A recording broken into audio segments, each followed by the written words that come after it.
आज मैंने chat GPT से 2 बातें सीखी कि कभी भी चैट जीपीटी पर ट्रस्ट नहीं करना चाहिए और दूसरा हमें अपने सिस्टम में 2 पार्टीशन रखनी चाहिए जो भी हमारे पास डिस्क है। सो यहाँ पे देख सकते हो मेरे पास 2 पार्टीशन है, एक ओएस पार्टीशन और दूसरा डेटा पार्टीशन।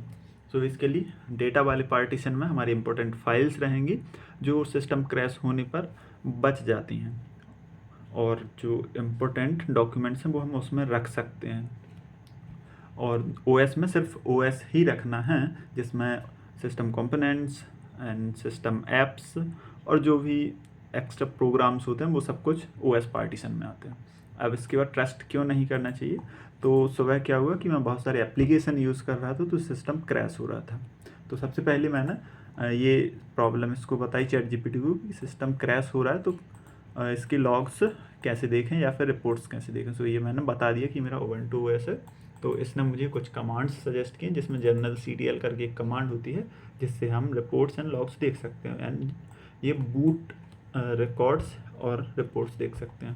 तो इसके बाद यहाँ पे ये सब कुछ कमांड्स बताता गया तो मैंने यूज़ की वो कमांड और लॉग्स भी देख पाए। सो आफ्टर दैट कुछ लॉग्स मैंने इसको भी दी जो क्रिटिकल थी, मुझे लग रहा था कि यहाँ पे दिक्कत है।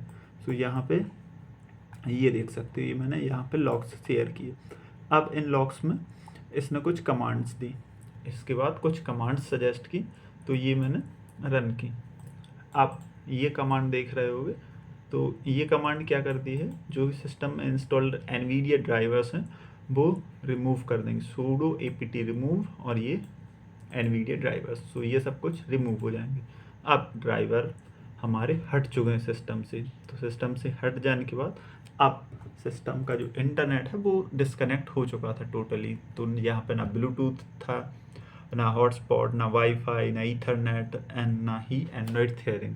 सो ये सब कुछ ऑप्शंस जा चुके थे और मेरा सिस्टम क्रैश हो चुका था या फिर जो भी हो चुका था, इंटरनेट नहीं चल रहा था, तो ड्राइवर्स सारे ख़त्म हो चुके थे।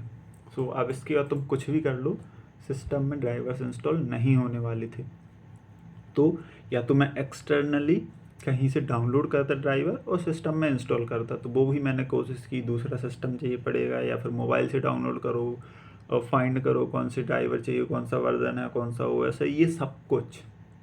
तो इसमें मैंने 2 से 3 घंटे ख़राब करने के बाद चैट जीपीटी से बहस हुई और सब कुछ ये उसी को समझाया, पूछा, तो कुछ नहीं हुआ, कोई फ़ायदा नहीं हुआ। मैंने बहुत सारी फाइल्स डाउनलोड की, एनवीडिया ड्राइवर्स डाउनलोड किए, बट जो चैट जीपीटी ने बताया फिर उसके बाद ट्राई किया, कुछ नहीं हुआ।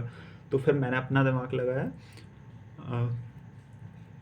और OS को रीइंस्टॉल कर दिया। सो इसके लिए मैंने पहले से ही मैं OS स्विच करता रहता हूँ, तो एक पार्टीशन है, इसको मैं मिडिल में रखता हूँ और बाकी OS का पार्टीशन चेंज करता रहता हूँ। सो इसमें OS रहेगा चाहे मैं विंडो यूज़ करूँ या फिर लाइनक्स, और बीच वाले में ये वाला जो पार्टीशन है लास्ट वाला, तो इसमें मैं डेटा रखता हूँ ताकि जब चाहे तब किसी भी OS में एक्सेसिबल हो सके। सो फिर मैंने क्या किया था, OS रीइंस्टॉल कर लिया था। सो 2 से 3 घंटे ख़राब करने के बाद OS रीइंस्टॉल किया और फिर एवरीथिंग इज़ वर्क्स फाइन, और 5 से 10 मिनट ही लगे थे फिर से लाइनक्स OS को इंस्टॉल करने में। सो आज की 2 बातें थी, ब्लाइंडली ट्रस्ट नहीं करना चाहिए चैट जीपीटी पर, और बार हमें पार्टीशन रखनी चाहिए कुछ इस प्रकार से, एक डेटा पार्टीशन एंड दूसरा OS पार्टीशन। और भी रख सकते हो बट OS का पार्टीशन 100 से 150 MB का GB का रख लेना है, इससे आपका काम चल जाएगा।